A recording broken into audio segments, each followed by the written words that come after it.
me get a medium. Sold out. Let me get a large. Sold out. Let me get an extra large. Sold out. Hey, 2XL.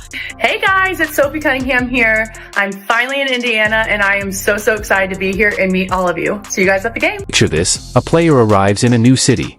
She hasn't even set foot on the court for practice, no warm-ups, no minutes logged, and yet, a shockwave is already rippling through the fanbase. That's exactly what happened when Sophie Cunningham touched down in Indiana. Her welcome wasn't just enthusiastic, it was explosive. Before she could even learn the layout of her new locker room, her jersey flew off the shelves. Demand surged instantly, catching even the most optimistic projections off guard. It wasn't a gradual build, it was an all-out retail eruption. What we witnessed wasn't your typical new player buzz. This was something much bigger.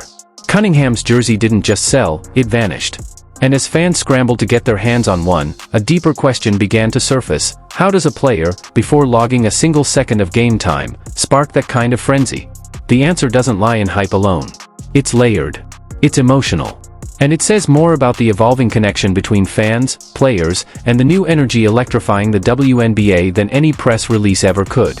I'm fierce, I'm sassy, I stick up for my teammates, stick up for myself, and so sometimes I think that's okay to be feisty and to be yourself, but I'm excited to play in front of the fans. I think that she's drawn a lot of people, not only to Indiana, but to the women's game as a whole, and so just to be a part. I was going through the comments and I noticed someone commented saying, I'm going to get one of those jerseys. Sophie Cunningham, yes, I'm getting that jersey. But the commenter said, I can't get a jersey. These jerseys are gone. These jerseys are about sold out. Can't get one. And I was... From the moment Sophie Cunningham stepped up to the microphone at her introductory press conference, it was obvious this wasn't going to be your typical media formality. There were no scripted smiles or canned responses. Instead, she delivered a message loud and clear. She's here to compete, and she's not here to blend in. Everything about her presence, her stance, her delivery, the way she locked eyes with the room, radiated confidence. Not the kind you rehearse, but the kind that's built through battles and earned over time. Her words weren't polished for PR, they were bold, honest, and completely unfiltered. She made it clear she wasn't just joining the fever, she was stepping in as a protector, a presence, and an unapologetically fierce teammate. Her personality jumped off the podium, direct, passionate, and deeply real. For fans who've been starving for authenticity, it was like oxygen. Fever Nation didn't just hear her, they felt her. In every sentence and every gesture was a spark, and that spark ignited something immediate. The tone she set wasn't just fresh, it was electric. Sophie didn't give a press conference. She made an entrance. Just had her press conference. Just got in the gym already. I know she got in the gym with Keith Porter, knocking down shots, working on stuff. The jersey that you just saw her highlighting, got my jersey finally here. What happened online after Sophie Cunningham's press conference wasn't just excitement, it was a full-blown digital eruption. The image of her holding up that number 8 Indiana Fever jersey didn't read like a routine promo shot. It landed like a declaration, and it lit up social media in seconds. From X to Instagram, timelines became flooded. Fans weren't just reacting, they were mobilizing. One phrase kept echoing across comment sections like a chant, I need that jersey. Posts turned into pleas. Replies turned into trades. The internet became a pop-up marketplace of obsession. But then, just as quickly as the hype hit its peak, reality hit back. Fans rushed to the Indiana Fever online store, only to find the shelves virtually bare. Size after size? Gone. The bold red letters, sold out, stared back from screen after screen. The frenzy turned into disbelief. Screenshots of empty carts and waitlists flooded Twitter feeds, amplifying the moment even more. This wasn't just social media buzz, it was visual proof of something rare, a demand so overwhelming, so immediate, that the product vanished before it ever had a real chance to exist. A digital stampede for a jersey that became iconic before it ever hit the hardwood. Let me go see for myself what's up with the sale of the jersey, just because I had seen that comment. So I came on over to the team store. You can get Pacers gear, Fever gear. So here is Sophie Cunningham's... Zoom out. Let's look at this moment through the broader lens of the WNBA. Picture Aya Wilson, MVP, perennial all-star, and the face of one of the league's most dominant franchises, watching this play out from Las Vegas. She opens her feed, scrolls past highlight reels, and sees post after post flooded with Sophie Cunningham jersey mania. The contrast is impossible to ignore. Wilson, one of the league's most decorated stars, has long commanded respect both on and off the court. Her jersey sales are steady, no doubt, but they haven't sparked the kind of sudden, wildfire demand Sophie's has. And that's where the conversation gets interesting. We're not talking talent comparisons. We're talking market reactions. Sophie Cunningham, a role player in a new city, has ignited a merchandise storm before even logging a single minute in uniform. Meanwhile, one of the league's biggest stars? Her jersey is still in stock, widely available. This isn't a knock on Aya, it's a wake-up call for the WNBA's marketing dynamics. A clear disruption in the traditional hierarchy. A moment where the established order of who drives fan engagement gets turned on its head. It raises tough, necessary questions about what fans are drawn to, how narratives shift, and why some players, seemingly overnight, capture the spotlight in a way even legends haven't. At its core, this moment exposes the fluid nature of marketability in professional sports, and the quiet tensions that surface when expectations are rewritten in real time. A Sophie Cunningham Rebel Swingman jersey in red by Nike, $130. Okay, so look at this. There's a size extra small available. Needless to say, that one ain't for me. So this is, look at the rest of these. If you want a small, here's the size. Here it is right here. So calling this just a hype wave would be far too simple, and frankly, misleading. The sellout of Sophie Cunningham's jersey isn't just a reaction to a viral moment. It's a statement. A bold, undeniable testament to the long-standing, often underestimated loyalty of Indiana Fever fans. For years, this fanbase has been the target of dismissive takes, portrayed as fair-weather supporters, just waiting for a superstar to root for. But this blows those narratives wide open. This isn't about one player. It's about a community that's been locked in from the start.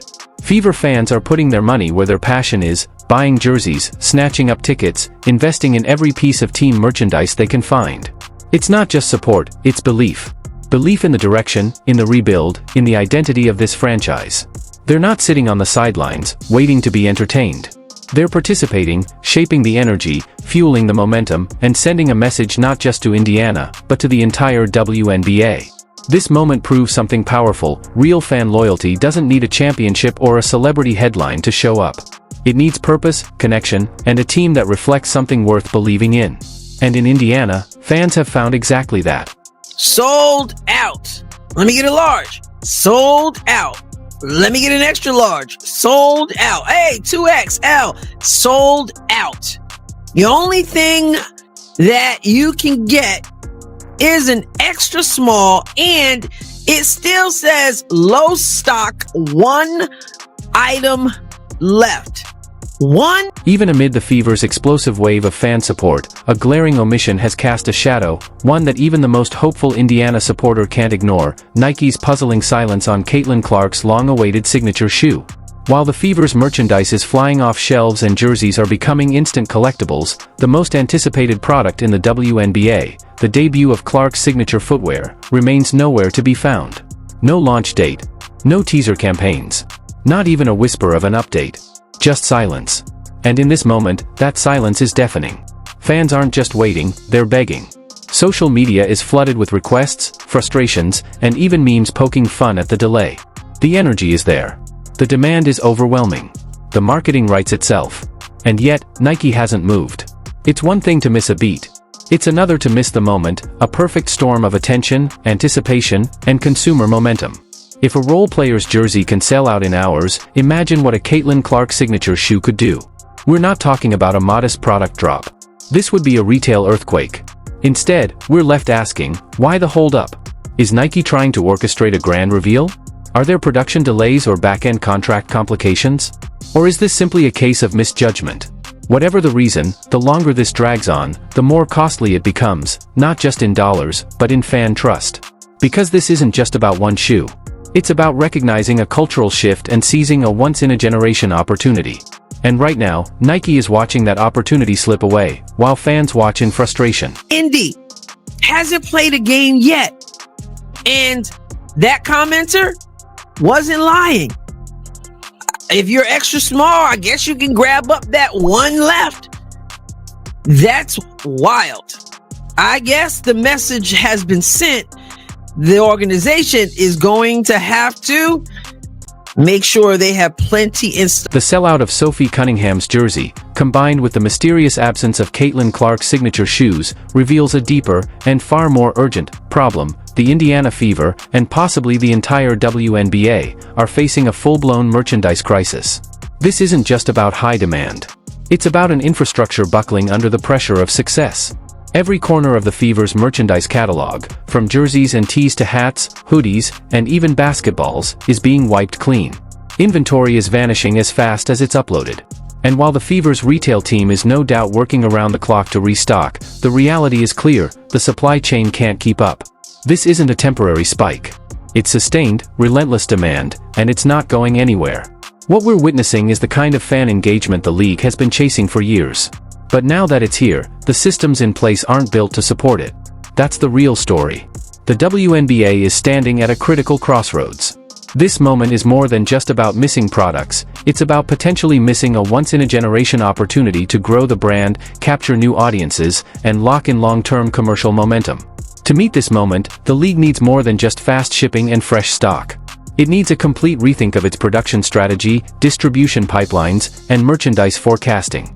Because if they don't adapt quickly, this golden era of fan enthusiasm might slip through their fingers, right when it matters most. I took a peek at A'ja Wilson's jerseys.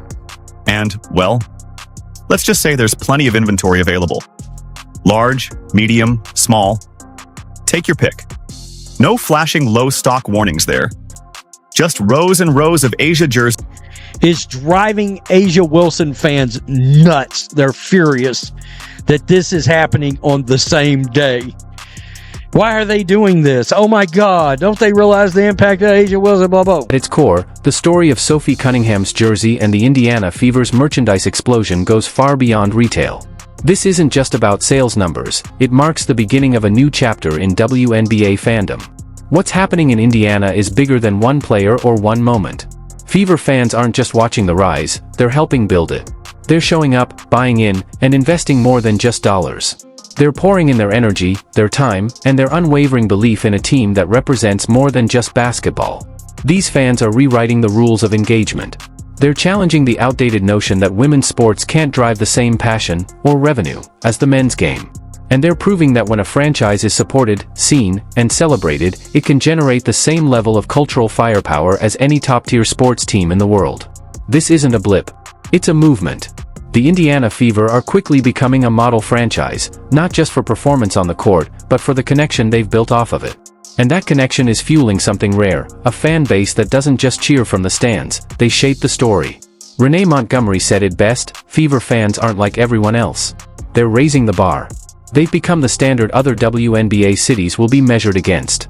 And in doing so, they're reshaping the very landscape of what women's basketball fandom can, and should, look like. This before, and this is yet another example. Indiana Fever fans. I'm not talking about the people they've been made out to be by people out there, by media, by WNBA players and coaches. I'm not talking about that. I'm talking about real Indiana Fever fans. Don't just talk the talk. Amid the thunderous applause for Fever fans and the growing frustration over the missing Caitlin Clark shoes, one question keeps echoing louder: what exactly is Nike waiting for?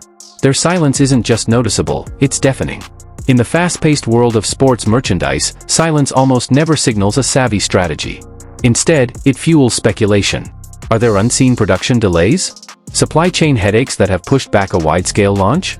Or is Nike orchestrating some grand marketing masterstroke, carefully timing the release for maximum impact? Maybe there are complicated contractual negotiations behind the scenes, fine print and legal details stretching out this unusual timeline. Whatever the cause, Nike's hesitation isn't without risk. Beyond the obvious hit to short-term sales, this inaction threatens lasting damage to their brand reputation. They're effectively sitting on the sidelines while a tidal wave of demand crashes, and that's a risky move when you're trying to build a legacy around what could be the WNBA's breakout star. Every day the wait continues, the stakes grow higher. Is Nike playing a calculated long game, biding their time for a big payoff? Or are they simply missing the moment, fumbling what could be one of the league's most explosive merchandising opportunities ever? Down, right? Well, this source close to A'ja Wilson is claiming they offered A'ja Wilson more money than Caitlin. basketballs, Caitlin Clark basketball. They're begging to buy Caitlin Clark's Nike shoe when that shows up. They're buying. The Indiana fever phenomenon isn't happening in isolation. It's sending ripples, even shock waves, through the entire WNBA ecosystem. From league executives to team owners and players across the country, everyone is watching this fever frenzy with a mix of awe, curiosity, and keen interest. The magnitude of fan engagement, the soaring merchandise sales, the packed arenas, the sold-out events, is writing a new playbook in real time. Suddenly, other WNBA teams are facing a fresh benchmark, a raised bar for fan support and marketability they now feel pressured to meet or surpass. Are these franchises adjusting their game plans? Rethinking marketing tactics, ramping up community outreach, or innovating their merchandise strategies? The fever's sudden surge is forcing the league into a deep self-assessment, an urgent rethink of what's possible when the right combination of team, fan base, and timing aligns. This isn't merely a single team's breakthrough. It's a potential tipping point for the entire league, a chance to elevate every franchise and fan community across the board. The Fever aren't just transforming their own franchise, they're reshaping the direction and ambitions of the whole WNBA. Everyone in the league is being nudged, if not outright challenged, to pay attention and evolve alongside this new era of unprecedented fan enthusiasm and engagement. Shirts, different things. They're buyers.